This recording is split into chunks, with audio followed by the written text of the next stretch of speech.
Hello students, welcome back to my YouTube channel aisles with Preeti. आज हम discuss करेंगे task 1 की मिस्टेक्स जो आपको अवॉइड करनी है अपने राइटिंग टास्क 1 में। जब भी आप अपना राइटिंग टास्क 1 करते हो, आप सिंपली ये मिस्टेक्स हैं जो कर देते हो, आपको पता ही नहीं चलता और ये मिस्टेक्स आपसे हो जाती हैं। तो मैं आपको 9 बैंड के लिए 9 मिस्टेक्स बताऊंगी जो आपको अवॉइड करनी है, जिसकी वजह से आपका 9 बैंड्स का जो स्कोर है वो आप अचीव कर सको। तो फर्स्ट थिंग आपको इसमें क्या करनी है, ब्रेनस्टॉर्मिंग। अब आप बोलोगे ब्रेनस्टॉर्मिंग टास्क 2 में होती है, टास्क 1 में ब्रेनस्टॉर्मिंग कैसे हो जाएगी?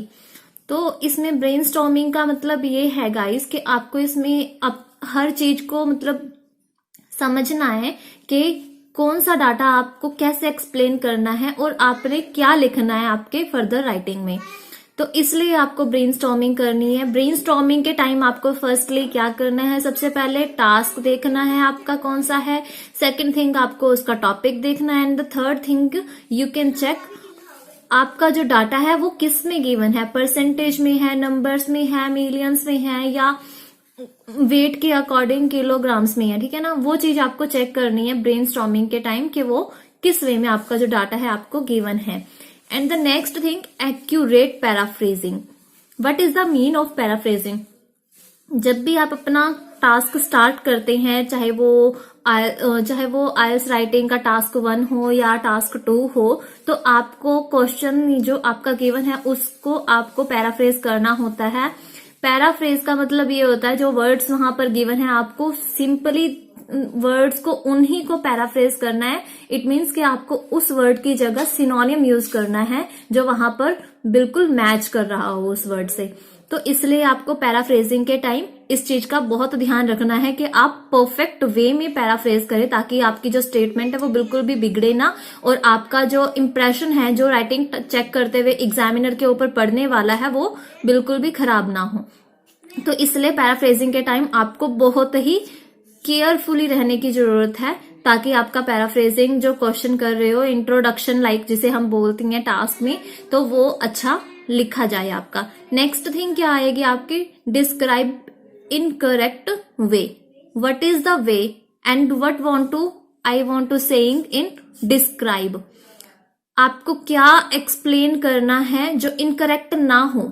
आपको गाइस डाटा एक्सप्लेन करना है टास्क 1 में और आपको वो इनकरेक्ट वे में नहीं करना। इनकरेक्ट वे का मतलब क्या होता है, लाइक उन्होंने वो जो डाटा हमें दिया है वो स्लाइटली इंक्रीज हो रहा है और आपने वो रैपिडली लिख दिया। ठीक है ना, समझ रहे हो अब मैं क्या कह रही हूं? आपको अगर वहां पर स्लाइटली की जगह रैपिडली लिख दिया तो आपका इनकरेक्ट वे हो जाता है। अगर आपका स्लाइटली है तो आपको स्लाइटली लिखना है, अगर रैपिडली है then you can write rapidly, swiftly आप वहां पर यूज कर सकते हो एडवर्ब। नेक्स्ट थिंग क्या आएगी आपकी इसमें, personal opinion. You do not give your personal opinion in task 1। वो हमसे हमारा ओपिनियन नहीं मांग रहे हैं टास्क 1 में, तो आपको 1% भी अपना ओपिनियन मेंशन नहीं करना है कि आपने ये रियलाइज किया या आपको ये फील हो रहा है टास्क 1 को राइट करते हुए। 1% भी एग्जामिनर के माइंड में ये चीज नहीं आनी चाहिए आपका टास्क रीड करते हुए, चेक करते हुए, कि आपने अपना ओपिनियन कहीं पर इसमें मेंशन किया है। तो आपको इस चीज को अवॉइड करना है। नेक्स्ट थिंग क्या होगी इसमें, note use perfect vocab. What is the mean of vocab in task 1? When we write task 1, we can need some difficult words like we can speak these words synonyms. When we use write increase data, so that time we can use increase related vocab. Like मैंने आपको इसमें बताई है, मैंने एक पहले video बनाई है, इंक्रीज से रिलेटेड कुछ वर्ड्स होते हैं जैसे हम बोलते हैं mushroom, increase, uplift and upsurge. ये जो वर्ड्स होते हैं ना, ये इंक्रीज की वो कैब होती है। ऐसे ही डिक्रीज की वो कैब होती है जो स्विफ्टली वो होता है, फेल हो रहा है या फॉल हो रहा है डाटा, जैसे ये सब चीजें ना हमारी वो कैब में काउंट होती है, जो जिसकी वजह से हमारा क्या होता है, लेक्सिकल रिसोर्स जो इंक्रीज होगा। तो आपको परफेक्ट वो कैब परफेक्ट टाइम पे यूज करनी है। Do not write rapidly decrease. When we write that time need to write slowly decrease. अगर वहां पर हमें जरूरत है स्लोली डिक्रीज लिखने की तो हम वहां पर रैपिडली डिक्रीज लिखेंगे, तो वहां पे हमारी क्या हो जाएगी, गलत हो जाएगी सेंस जो हम लिखना चाह रही हैं डाटा को वहां पर एक्सप्लेन करने के लिए। नेक्स्ट थिंग क्या होगी, cross checking. You need to cross checking in your task 1, even task 2 also. When you write and complete your task, you can cross check your task, because when we do cross check our task, so that time we can easily enhance our one band score. क्योंकि उस time पे हमें पता चलता है, कई बार हम flow में ना स्पेलिंग एरर कर जाते हैं, आर्टिकल्स नहीं हमें सेंस कर पाते कि परफेक्ट आर्टिकल वहां पर क्या mention. Even punctuation is the major thing, क्योंकि ना हमें उस टाइम इतना टाइम का प्रेशर होता है ना, हम पंक्चुएशंस को भूल जाते हैं कि पंक्चुएशंस कितना इंपॉर्टेंट रोल प्ले करने वाली है हमारी राइटिंग में। इसलिए गाइस आपको क्रॉस चेकिंग बहुत ध्यान से करनी है, और आप हमेशा 3 से 4 मिनट अपनी राइटिंग में हमेशा सेव करें लास्ट में, ताकि आप क्रॉस चेकिंग कर सकें, जिसकी वजह से आपका स्कोर जो है वो इनहांस हो सके। नेक्स्ट थिंग इसमें क्या होगी, do not right immediately. What is the mean of this, मैंने आपको बताया है ब्रेन स्टॉर्मिंग। अगर आप ब्रेन स्टॉर्मिंग करोगे तो इसका मतलब आप ये नहीं करोगे, अगर आप ब्रेन स्टॉर्मिंग नहीं करोगे तो आप ये जरूर करोगे। इसलिए आपको इस चीज को अवॉइड करना है और ब्रेन स्टॉर्मिंग के ऊपर ध्यान रखना है कि आप ब्रेन स्टॉर्मिंग हमेशा करो, क्योंकि जैसे ही हम डाटा स्टार्ट करते हैं ना लिखना, तो हम उस टाइम इतना एक्साइटेड होते हैं, लाइक हमारे ऊपर या फिर ये लगा लो कि टाइम का प्रेशर होता है, हमें ये लगता है कि लास्ट में छूट ना जाए हमारा टास्क, हम ना साथ ही स्टार्ट कर देते हैं लिखना, जो कि हमें अवॉइड करना चाहिए। क्योंकि जब तक हमारे माइंड में कुछ होगा ही नहीं लिखने के लिए, तो हम कैसे लिखेंगे किसी चीज को।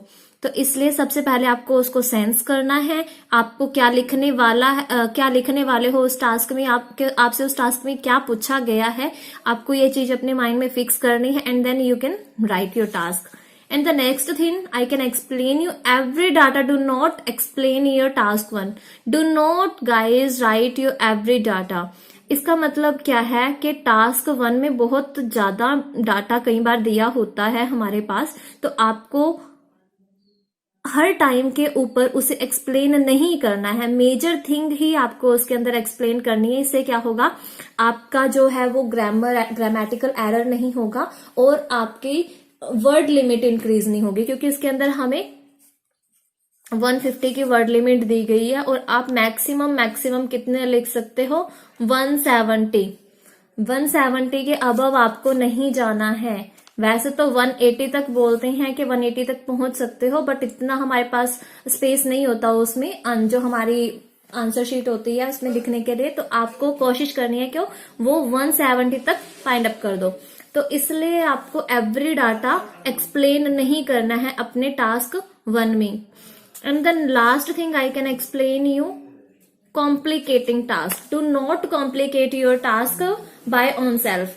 अगर आप अपना ब्रेनस्टॉर्मिंग नहीं करोगे टास्क के लिए, तो आप अपने ही टास्क में कॉम्प्लिकेशन क्रिएट कर दोगे। कॉम्प्लिकेशन का मतलब क्या है, आप उसमें खुद ही उलझ के रह जाओगे, क्योंकि आपने साथ ही उसको एक बार भी समझा नहीं है कि आपने उसमें लिखना क्या है।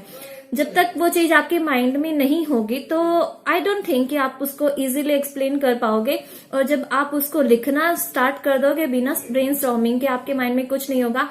आई एम श्योर कि आप इंट्रोडक्शन और ओवरव्यू आप इजीली लिख सकते हो, बट आप BP1 और BP2 में जब आप पहुंचोगे तो वहां पर आपसे इतने मेजर एरर होंगे कि आपको खुद पता चलेगा कि मुझे आई थिंक स्टार्टिंग में ही ब्रेनस्टॉर्मिंग करनी चाहिए थी।